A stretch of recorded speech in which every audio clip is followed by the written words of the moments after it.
ध्यान से 1965 में भारत और पाकिस्तान के बीच में लड़ाई हो गया। यह लड़ाई पाकिस्तान ने जानबूझ के किया था, क्योंकि उनको गलत आइडिया था। उनको आइडिया इस बात का था कि 1962 में चाइना ने इधर से हमला किया है, भारत की अर्थव्यवस्था पूरी तरह से टूट गई थी, मनोबल गिर चुका था, हम लोग बुरी तरह हारे थे। हम लोग हारने के पीछे गलती थी नेहरू की। किसकी? नेहरू ने एयरफोर्स का यूज नहीं किया।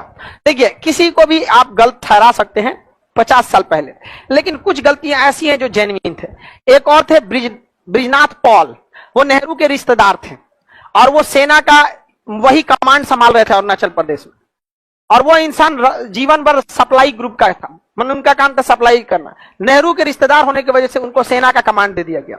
एक वो चौपट हुए। नेहरू ने उस समय जिसको रक्षा मंत्री बनाया था के मेनन, महाचोर आदमी था। भारत का पहला घोटाला के मेनन ने किया, जीप घोटाला। जीप पे दिखा दिया कि इतना जीप खरीदा गया है, जीप का नंबर ये है, इतना पैसा दिया गया है, जीप नहीं खरीदाया था, पैसा निकल गया यहाँ पर।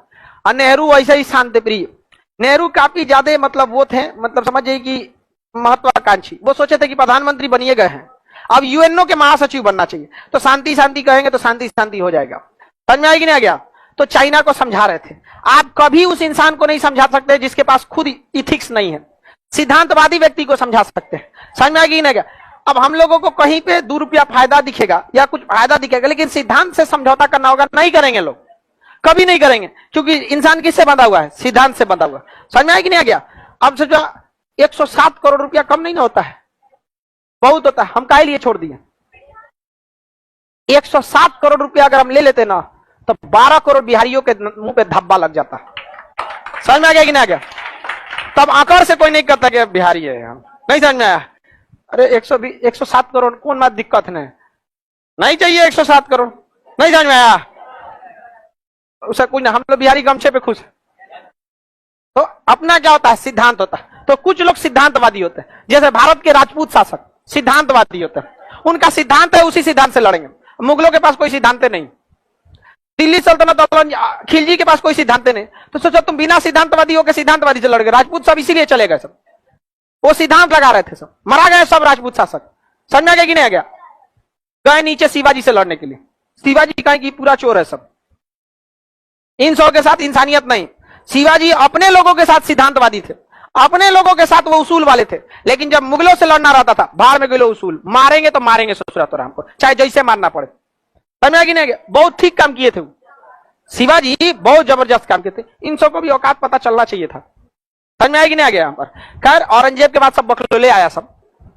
समझ में आया कि नहीं आ गया? यहाँ पर तो भारत चीन के साथ सिद्धांत लगा रहा था, मारा रद्द कर दिया भारत को पूरी तरह से, और कुछ फायदा भी नहीं हुआ, हार गए हम लोग। पाकिस्तान ने देखा, फायदा उठाया, कहा कि 1965 में भारत में सूखा पड़ गया, तो पाकिस्तान ने देखा सूखा भी पड़ा है, अभी युद्ध हुआ है, नेहरू भी मरे हैं हार्ट अटैक से, हार्ट अटैक हो गया नेहरू का, चाइना मारा, इनको दर्द कर दिया, तब इनको समझ में आया। चाइना से भी हार गए, भारत में भी गाली सुने, यूएनओ के महासचिव भी मर गए, नेहरू खत्म कहानी हो गया।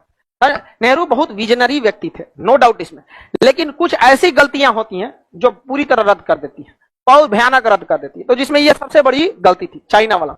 आगे समझते हैं। तो इधर से पाकिस्तान ने हमला कर दिया 1962 में, और यहाँ लाल बहादुर शास्त्री से 65 में। अब लाल बहादुर शास्त्री क्या करे? तो उन्होंने नारा दिया, जय जवान जय किसान। लेकिन हम लोग बहुत बुरी तरह उस जंग में बहुत घाटा लगा था हम लोग। पाकिस्तान फुल मूड में था लड़ने के लिए, और हम लोग कॉम्प्रोमाइज मूड में थे।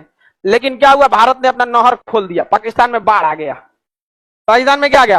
बाढ़ आ गया। यहाँ पर जो यहीं पे पाकिस्तान ने देखा कि बाढ़ कितने दिन में कंट्रोल किया जाएगा, तो उसको खबर आया कि 6 घंटा के अंदर अंदर पाकिस्तान में पानी घुस जाएगा। 6 घंटा में कौन सी कंट्रोल कीजिएगा? पूरा पानी घुस गया किसमें? पाकिस्तान। किचाइन हो गया। हमारी सेना घुस गई कहां पे? लाहौर तक। पूरा रात रात हमला किए सब, लड़ गए सब। पूछा गया कि कहां हो? खरा अंधेरा है, दिखे नहीं रहा है। सुबेरे उठा तो लिख रहा है माध्यमिक शिक्षा बोर्ड लाहौर। रे सोचा तो सरकारी स्कूल है लाहौर का। तो पता चला इंडियन आर्मी को कि हम लाहौर में हैं, नहीं तो इन सबको पता चला था कि बॉर्डर पे है सब। इन लोग को अपना को रात के लड़ाई में मार यहाँ पे। समझ में आया कि नहीं? लड़ाई में तो यही होता है, और कौन चीज होता है? मार दिया वहां पे। सुबेरे देख रहा है कि हमारा स्कूल खुला है, सरकारी स्कूल पे। कहता फोन किया, सरकारी स्कूल लाहौर में है। तब तक ये बात पाकिस्तानियों को खबर लग गई थी, वो घेर लिया था सब लोग को। इछुगिल नहर को जब हमारी सेना क्रॉस की थी, तो वहां हमारी सेना बुरी तरह फंस गई थी, और वहां पाकिस्तानी पूरी तरह से घेर के मार दिया था सब। बिजली का करंट डाल दिया था सब पानी में, बहुत भयानक हो गया था इंडियन आर्मी को। तो हमारी इंडियन आर्मी से बहुत बड़ी गलती हो गई थी कि जब भी आप उधर प्लानिंग नहीं हो पाया था। तो खैर हमें बहुत ज्यादा हमारे सैनिक शहीद हुए थे, लेकिन हमने बहुत ज्यादा जमीन को कब्जा कर लिया था, लाहौर तक घुस गए थे लोग। अब क्या हो, तो रूस ना उस समय अपने आप को खुद से शक्तिशाली दिखाने के लिए सोचा कि हम बहुत पावरफुल है, खुद को शक्तिशाली दिखाना चाहता था। और खुद को शक्तिशाली दिखाने के लिए उसने कहा कि दोनों में हम समझौता करा देते हैं, क्योंकि उस समय रूस का अमेरिका से बहुत अब तब लड़ाई होने वाला था। तो उसने समझौता करने के लिए बुलाया लाल बहादुर शास्त्री को ताशकंद में, और यहां से अय्यूब खान को भी बुलाया, कहां पे, ताशकंद। इस समझौते में रूस ने जबरदस्ती भारत से समझौता करा दिया। कौन सा समझौता? ताशकंद समझौता, 10 जनवरी 1966। और यह समझौते के तहत कह दिया गया कि दोनों देश पीछे हटेंगे।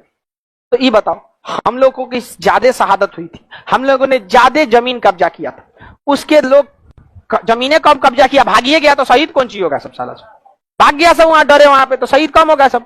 समझ में आ कि नहीं आ गया? तो जब दोनों को पीछे हटना होता तो अल्टीमेटली लॉस किसको लगता? भारत। लेकिन ताशकंद में लाल बहादुर शास्त्री के पे इतना दबाव बनाया कि मजबूरी में लाल बहादुर शास्त्री ने क्या किया। लेकिन कभी कभी देखिएगा, आपको कोई आदमी अपने घरे बुलाएगा और इतना ना प्रेशर दे देगा कि आप डिसीजन ले लीजिएगा। समझ में आया कि नहीं आ गया? इसीलिए लाल बहादुर शास्त्री ने डिसीजन ले लिया, और जैसे डिसीजन लिया, अगले दिन जो खबर आई, 9 जनवरी को यह डिसीजन लिया गया था, 9 जनवरी की रात को, और 10 जनवरी को पूरे अखबार में छप गया कि भारत के लाल ने भारत को ही बेच दिया। लाल बहादुर शास्त्री के लिए क्या लिखा गया? लाल बहादुर शास्त्री बहुत सिद्धांतवादी व्यक्ति थे, उनका हार्ट अटैक ताशकंद में ही हो गया, उनको लग गया गलत समझौता हो गया, लाल बहादुर शास्त्री क्या हो गए?